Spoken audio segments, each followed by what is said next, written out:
नमस्कार, एक बार फिर से इंडिया न्यूज उत्तर प्रदेश उत्तराखंड के ई अधिवेशन में बहुत स्वागत है आपका। यहां पर लगातार कोरोना के हालातों पर चर्चा का सिलसिला जारी है और इसी सिलसिले में मेरठ और लखनऊ के मंडलायुक्त इस सेशन में मेहमान के तौर पर हमारे साथ जुड़ रहे हैं और उनसे खास बातचीत करेंगे इंडिया न्यूज उत्तर प्रदेश उत्तराखंड के संपादक अरविंद चतुर्वेदी जी।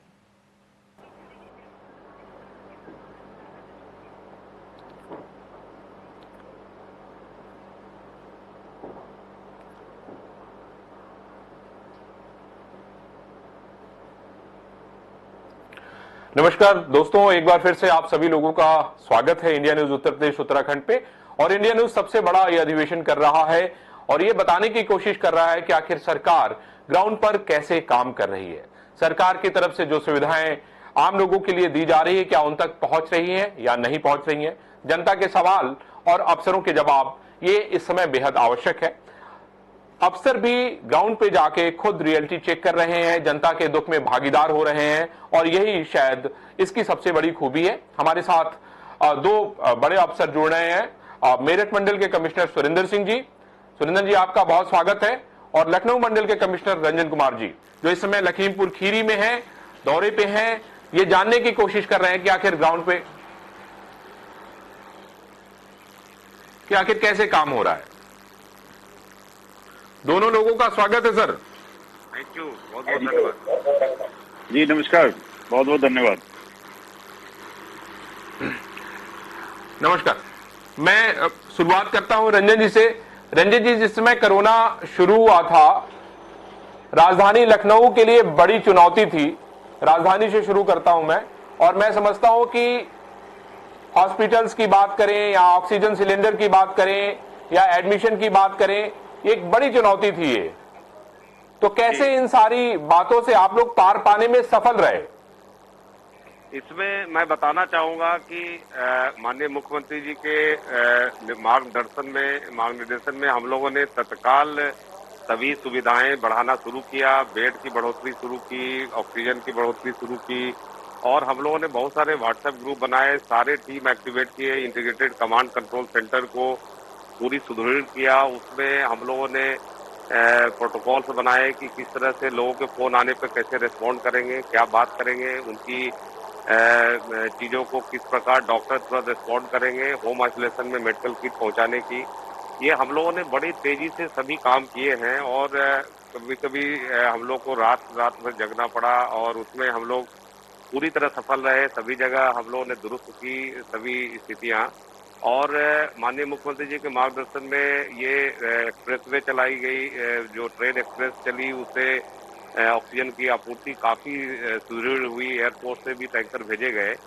तो अब तो स्थिति काफी अच्छी हो गई है। काफी अभी एचडीयू आईसीयू बेड भी वैकेंट है और लोग कंट्रोल रूम को कॉल करने के बाद भी बेड उनको उपलब्ध हो जा रही है। सभी हॉस्पिटल्स में जो बेड हैं वो ऑनलाइन आप देख सकते हैं कि कितने वैकेंट हैं और उसके आधार पे सभी की हो रही है। और हम लोग अब जो नई व्यवस्था में हम लोग गांव-गांव जा रहे हैं, उसमें न्याय पंचायत स्तर पे सेक्टर मजिस्ट्रेट बनाए गए हैं और सभी घर-घर आशा बहुएं जारी, निगरानी समितियां एक्टिवेटेड हैं। सभी नगर पंचायतों में भी निगरानी समितियां, मैं खुद जाके देख रहा हूँ, बड़ा इफेक्टिवली काम कर रहा है। लोगों से पूछ रहा हूँ, उनके घर जा रहे हैं, घरों पे। इसका जो सबसे महत्वपूर्ण जो पहलू है कि शुरुआत में ही अगर आज जैसे आपको बुखार लग रहा है, कोई लक्षण हो रहे हैं, तत्काल उनको अगर दवाई शुरू कर दें तो आगे स्थिति बिगड़ती नहीं है और उस पर काम कर रहे हैं। रंजन जी, शुरुआत में अगर हम देखें, राजधानी लखनऊ को देखें तो बहुत सारे र्यूमर्स भी थे, उसमें बहुत सारी सच्चाइयां भी थी। लोग लगातार जो है हम लोग को व्हाट्सएप कर रहे थे कि हॉस्पिटल में ऑक्सीजन खत्म होने वाला है, हॉस्पिटल ने चिट्ठी जारी कर दिया है, अपने पेशेंट को यहां से शिफ्ट करें। ये सारा जो आपसी कोऑर्डिनेशन है, मुझे लगता है कि क्या शुरुआती दौर में इसमें आपको दिक्कतों का सामना करना पड़ा था आप लोगों को? नहीं, मैं इसमें बताना चाहूंगा कि कभी भी ऑक्सीजन की कमी नहीं हुई थी और हम लोग पूरी तरह सजग थे और ये हॉस्पिटल के तरफ से गलत सूचनाएं दी गई थी, उनको वार्निंग भी दी गई, उन पर कार्रवाइयां भी हुई। कभी भी हम लोग के ऑक्सीजन की कमी नहीं थी और हम लोग पूरी तरह सजग थे। शुरुआत में ये चीजें हुई, लेकिन बाद में वो भी चीजें दूर हो गई और हम लोग को उन लोगों को पता चल गया कि हम लोग किस तरह से काम कर रहे हैं डायनेमिकली सारे सीनियर ऑफिसर्स लगे हुए हैं, तो वो चीजें शुरू में गलतफहमियां थी, ऑक्सीजन की कमी कभी नहीं हो पाई।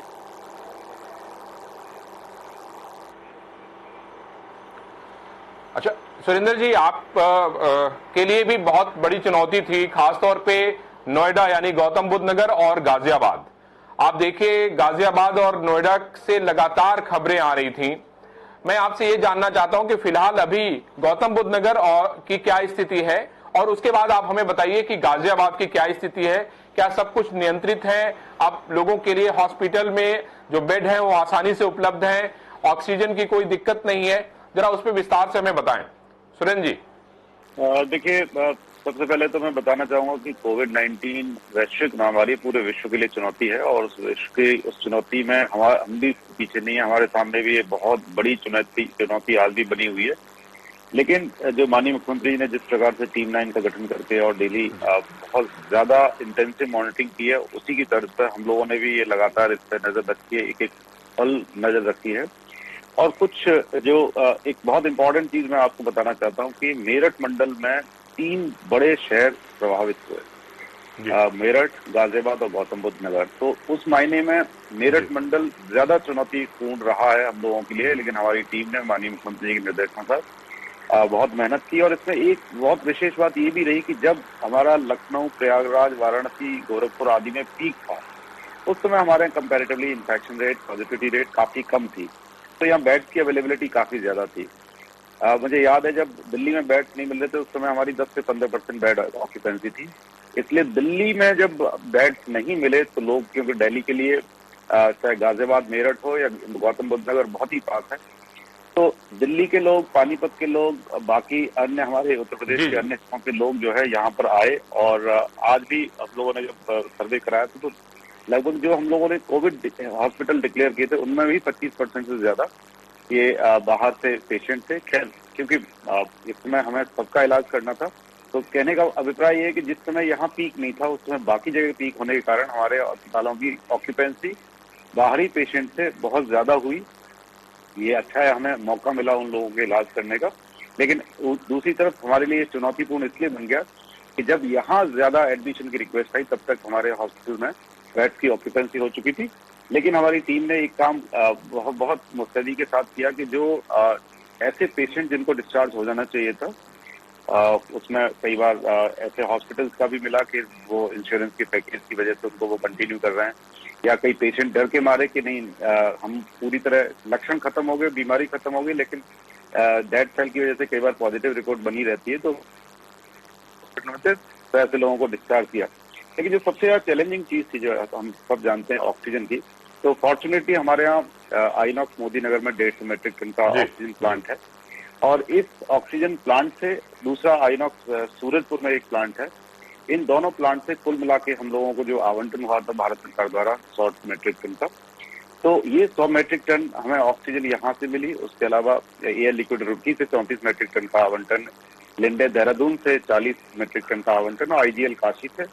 इस पूरे इलाके में जो ये 4 प्लांट थे, उनसे हमें लगातार ऑक्सीजन की आपूर्ति हुई। लेकिन जब डिमांड हमारी लगभग 15 दिन में 10 गुना बढ़ गई, तो उसमें ये ऑक्सीजन जब अपर्याप्त दिखी, तो उसमें पहले से ही अरेंजमेंट करके हम लोगों ने बोकारो से, जमशेदपुर से, और अब पिछले 1 सप्ताह से ज्यादा हो गया ऑक्सीजन एक्सप्रेस के माध्यम से जामनगर से पर्याप्त ऑक्सीजन मिल रही है। और मैं ये दावे के साथ कह सकता हूँ कि हमारे पास हर जगह, जितने चाहे वो रिफिलर्स हैं, उनके पास पर्याप्त ऑक्सीजन है। प्रत्येक जनपद के प्रत्येक रिफिलर्स का हम दिन में ऑडिटिंग करते हैं कि कितनी ऑक्सीजन है, ताकि उन्हें पर्याप्त रहे उनके पास, और किसी तरीके ऑक्सीजन का संकट नहीं है। इसी तरीके से जो हॉस्पिटल में कमिटेड सप्लाई है, चाहे वो लिंडे से है या आईनॉक्स से है या एयर लिक्विड से, उसकी भी कांस्टेंट मॉनिटरिंग की, जिससे इसको काफी लाभ मिला। और हम लोगों ने गाजियाबाद में, गौतम बुद्ध नगर और मेरठ में, आप जानते हैं कि डिसेंट्रलाइज वे में इवन जो होम आइसोलेशन में मरीज हैं उनको भी ऑक्सीजन प्रोवाइड करी। उसके अलावा अंत्योदय और जो पात्र गृहस्थी के लोग हैं, उनको हम निःशुल्क ऑक्सीजन सिलेंडर प्रोवाइड करा रहे हैं।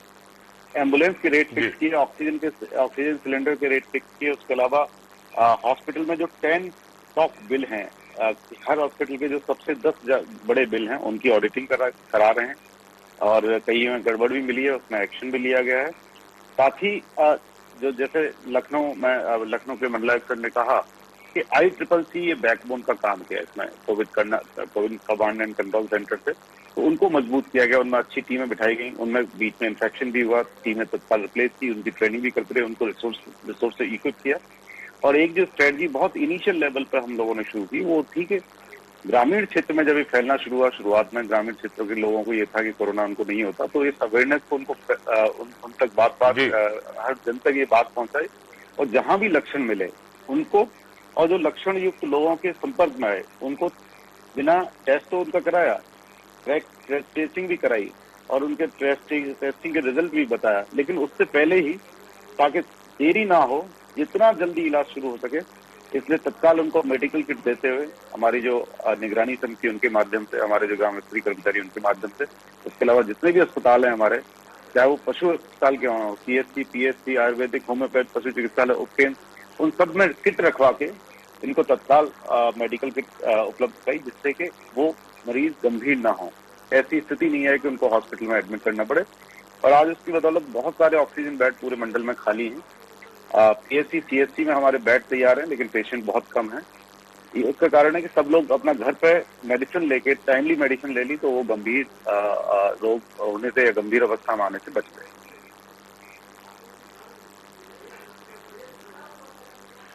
रंजन जी, आपसे मैं ये जानना चाहता हूं कि आप अलग अलग जिलों की विजिट कर रहे हैं, ग्रामीण इलाकों में क्या स्थिति है कोरोना की? क्योंकि ग्रामीणों में ये रिपोर्ट्स आ रही थी कि एकाएक कोरोना बहुत तेजी के साथ फैल रहा है। मुख्यमंत्री जी ने भी लगातार ये कहा है कि नहीं, हम घर घर जाएंगे और उनका हम जो है टेस्ट कराएंगे और उनको हम जो है किट उपलब्ध कराएंगे। मैं आपसे जानना चाहता हूं कि लखनऊ मंडल में जो ग्रामीण इलाका है, जहां जहां आप गए इधर, कल भी हम देख रहे थे कि आप अलग अलग जगहों पे जाके रियलिटी चेक कर रहे थे, मैं आपसे जानना चाहता हूं कि अभी फिलहाल वर्तमान की क्या स्थिति है ग्रामीण अंचल में? मैं आपको बताऊं रंजन जी। कि हाँ जी, मैं बताना चाहूंगा कि पिछले 2 दिन में मैं लखीमपुर खीरी में वरिष्ठ नोडल के रूप में भ्रमणशील हूँ। लगभग 15-20 आशा बहुओं से मैंने मिला है, गांव में जाके मैंने मुलाकात की। उनसे मैंने पूरी डिटेल, उनके रजिस्टर देखे, उनकी पूरी घर घर जो गए हैं वहां पे मैं विजिट भी किया। तो एक आशा बहू पे लगभग 350 घर, 200 घर आ रही है और वो विजिट भी किए हैं। तो उसमें 1 या 2 मामले बुखार जैसे लक्षण जैसे मिले हैं। फिर मैं जाके वहां पे मैं विजिट भी किया, जैसे अभी जस्ट मैं आ रहा हूँ, तो वहां पे एक यंग लड़का था, उसके बताए गए कि बुखार के लक्षण थे। मैं वहां पे गया, मैं अपने सामने फिर उसका ऑक्सीमीटर से चेक कराया, उसकी टेम्परेचर लिया, क्योंकि कल ही शाम में उसको चेक की थी और दवा दे दी थी, तो उसका बिल्कुल ऑक्सीमीटर से ऑक्सीजन भी सही आया, उसके टेम्परेचर भी नॉर्मल थे। तो जैसा मंडलायुक्त मेरठ कर रहे थे और माननीय मुख्यमंत्री जी की जो मार्गदर्शन है, जो ये कवायद चल रही है गांव में कि इनिशियली अगर हम लोग, जैसे 1 दिन पहले उसको बुखार हुआ, उसी समय हमने मेडिकेशन दे दिया, तो निश्चित रूप से वो आगे गंभीर अवस्था में नहीं पहुंचेगा। और मैं बताऊं कि गांव में स्थिति अभी काफी अच्छी है और देखिए 200, 150, 300 घर पे 1-2 मामले केवल मिल रहे हैं। ये जरूर बताया गया है कि पूर्व में 10 दिन 15 दिन पहले थोड़ी बुखार के लक्षण ज्यादा थे, तो ऐसा नहीं, उस समय भी दवाएं दी गई। लेकिन अब जो विशेष अभियान चल रही है, अब इसमें सारे घर बार बार जा रहे हैं। एक बार पूरे घर जाने के बाद फिर पुनः आशा बहुएं जाएगी, जो निगरानी समिति के जो सारे मेंबर हैं सबको बता रहे हैं हम लोग, ट्रेनिंग भी दे रहे हैं। ANM को भी हमने सब सेंटर को भी एक्टिवेट कर दिया है, अब सब सेंटर पे भी दवाएं उपलब्ध रहेगी। मैंने जब गांव में बात किया, रैंडमली कॉल करना शुरू किया, तो उसमें ये बातें आई थी कि जैसे सर दर्द दे रहा है, जैसे रात को 11-12 बजे, तो किसको कॉल करेंगे? तो हम वो व्यवस्था भी अब दुरुस्त हो गई है कि आप ANM को कॉल करेंगे, MYC को कॉल करेंगे। पूरी सेक्टर में बांट के पूरी सिस्टम एक्टिवेट है और डायनेमिक है। लोगों से मैं बात कर रहा हूँ जाके गांव में, तो वो लोग भी कह रहे हैं कि साहब आप घर घर आ रहे हैं, दवाइयाँ सीधे मिल जा रही है। तो ये जो गांव की स्थिति काफी अच्छा है अभी, और जो इस कवायद से ये है कि अगर कुछ केसेस बढ़ने वाले थे वो अब नहीं होंगे। कल मैं एक गांव में गया था जहां पे एक सरदार जी थे, उनका ऑक्सीमीटर से चेक किया तो 92 था, उनका 6, 7, 8 दिन हो गए थे। तो जो प्रोटोकॉल है उसमें है कि MYC उनको सलाह देंगे, मेडिकल अटेंशन की जरूरत है, तत्काल MYC से उनको जोड़ा गया। और ये प्रोटोकॉल सभी जगह बनाई गई है कि अगर काफी दिनों से बीमार हैं तो उनको मेडिकल टेंशन चाहिए, तो वैसे ही उनको सलाह देंगे कि स्टेरॉइड लेना है, किस तरीके से लेना है। तो अब इस व्यवस्था में मैं आपको आश्वस्त करना चाहता हूं कि जिस तरह से भ्रमणशील है पूरी टीम, मैं शहरों में, नगर पंचायतों में भी मैं देख रहा हूं कि टीम बड़ी अच्छी काम कर रही है कि घर जाके लोगों से मिल रही है। मैं उनको क्रॉस कॉल भी कर रहा हूं, वहां जाके विजिट भी कर रहा हूं। तो ये रंजन जी, उसमें चुनौती क्या आ रही है? आपको आपको आपको सबसे बड़ी चुनौती क्या आ रही है गांव में? देखिए, चुनौती एक चीज मैं स्पष्ट बताना चाहूंगा कि लोगों में थोड़ी सी ग्रामीण इलाकों में जी जी जी, तो ग्रामीण इलाकों में एक चीज जो देखने को मिल रहा है कि कुछ लोगों को थोड़ा सा उतनी अवेयरनेस नहीं है, उनको जानकारी कम है। जब उनको जाके मैं 10-15 मिनट में उनको समझाता हूँ, पूरी डिटेल समझाता हूँ कि कोरोना में किस प्रकार से पहले 6 दिन ज्यादा इंपॉर्टेंट होता है, किस तरह से दवाइयां इंपॉर्टेंट होती है, तो निश्चित रूप से उसका फर्क पड़ता है। काफी लोग उसमें फिर कहते हैं कि हाँ, अब समझ में आया। इसीलिए हम लोग वीडियो भी तैयार कर रहे हैं, पैम्पलेट्स भी बना रहे हैं, लोग जाके आशा बहुएं उनको समझा भी रहे हैं। जैसे वैक्सीनेशन के लिए भी हम लोग बात कर रहे हैं, तो लोगों को कुछ भ्रांतियां उसको दूर कर रहे हैं और काफी उससे फर्क आ रहा है। तो गांव में जो थोड़ा बहुत 1-2% में जो कंफ्यूजन है, उसको भी ये टीम जो जा रही है उसका फर्क पड़ेगा और काफी कॉन्फिडेंस बढ़ेगी। जी सुरेंद्र जी, मैं आपसे ये जानना चाह रहा हूं कि नोएडा, मेरठ और गाजियाबाद, यहां पे मैंने देखा कि रेमडेसिविर को लेके बहुत सारे फोन हम लोगों के पास आए।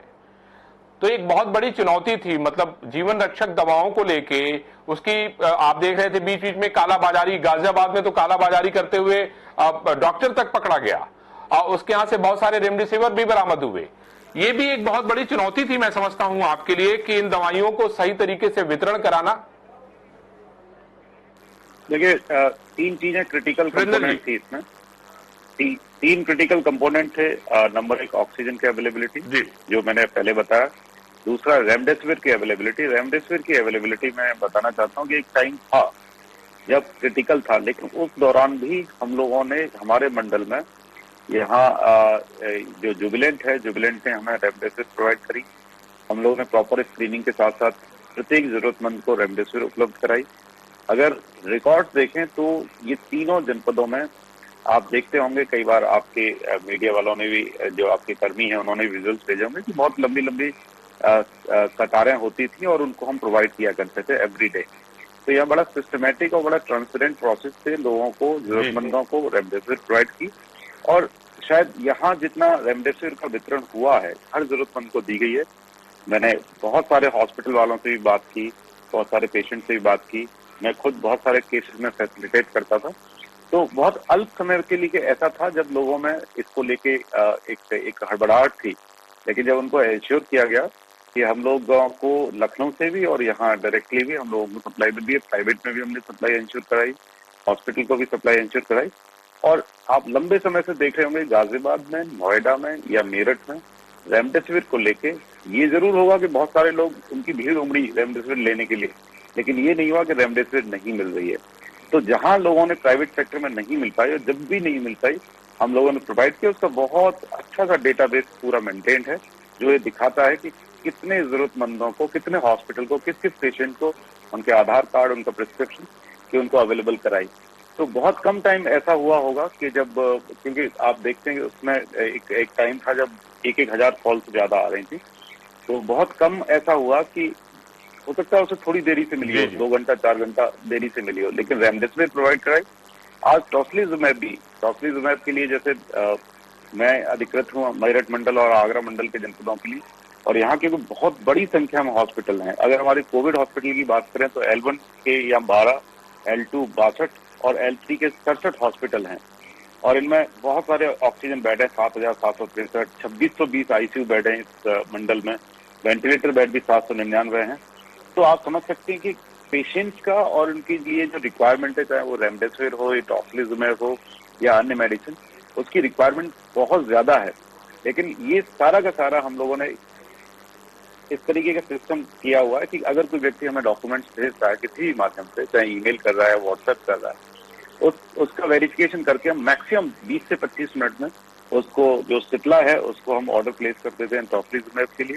इवन बहुत सारे लोगों ने कहा कि इतने अल्प समय में गवर्नमेंट में प्रोसेसिंग करके ऑर्डर देना और डिलीवर कराना, ये हमें मिरेकल जैसा लग रहा है। लेकिन मानवीय संवेदनाओं को महसूस करते हुए ये हमारा कर्तव्य है और ये पूरी टीम काम कर रही है कि जितने भी क्रिटिकल कंपोनेंट्स हैं उसमें किसी भी तरह की असुविधा ना हो।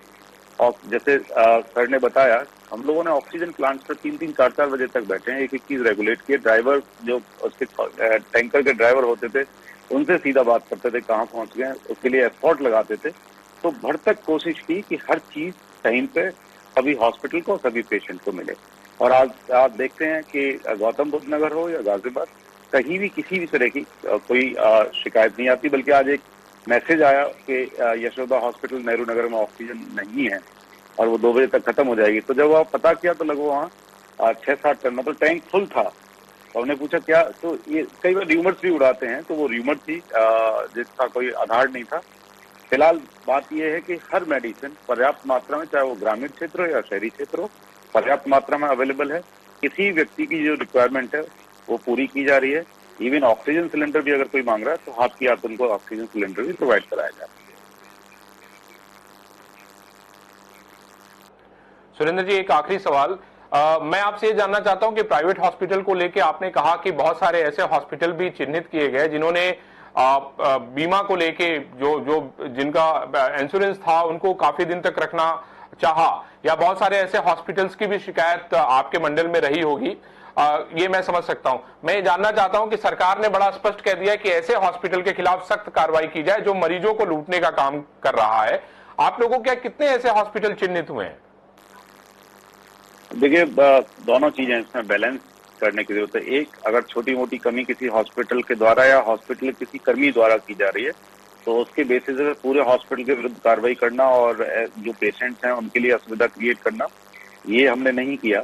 लेकिन जहां ज्यादा बड़ी अनियमितता मिली, सीज भी किए गए, आज भी वो सील बंद हैं, नंबर 1। नंबर 2 कि जिन हॉस्पिटल ने अदरवाइज कोई बिलिंग को लेके किया, उनके पैसे वापस कराए, उनको नोटिस जारी किया गया। तो दोनों चीजों का ध्यान रखा गया कि एक्शन भी हो, कड़ाई का संदेश भी हो, हर जगह बोर्ड लगवाएं, उनके रेट फिक्स कराएं।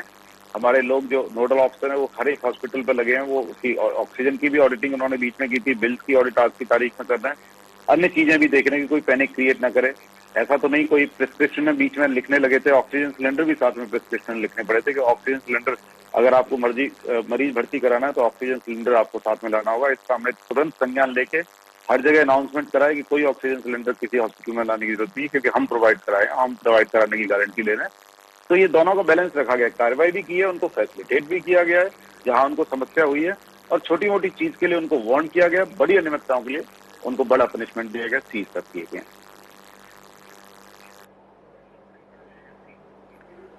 सुरेंद्र जी, आपको धन्यवाद। रंजन सर, मैं आपसे एक सवाल पूछ के बाइंड अप करूंगा।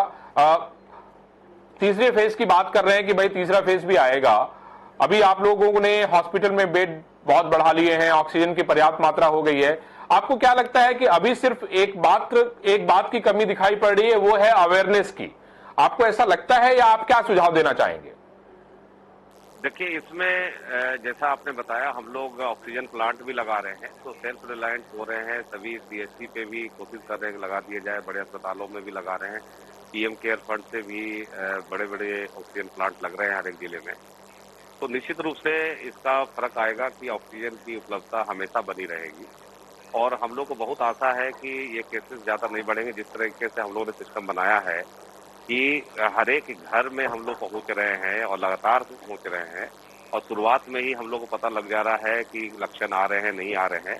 तो हमें पूर्ण आशा है कि ये स्थिति हमेशा बरकरार रहेगी और स्थिति कम ही होती जाएगी। ये केसेस पॉजिटिविटी भी कम होगा और पॉजिटिव केसेस भी। और उसमें जो जागरूकता की बात है वो हमेशा इम्पोर्टेंट रहा है, चाहे दूसरी बीमारी भी हो। लोगों को जानना जरूरी है, क्योंकि लोग अफवाह उड़ाने वाले बहुत होते हैं, निगेटिविटी वाले कुछ लोग होते हैं, शरारती तत्व होते हैं। तो ये हम लोग की जिम्मेदारी बनती है कि हम लोग जाके अवेयरनेस करें, और हम बड़े सटीक रूप से वो बना रहे हैं, मटेरियल्स तैयार कर रहे हैं।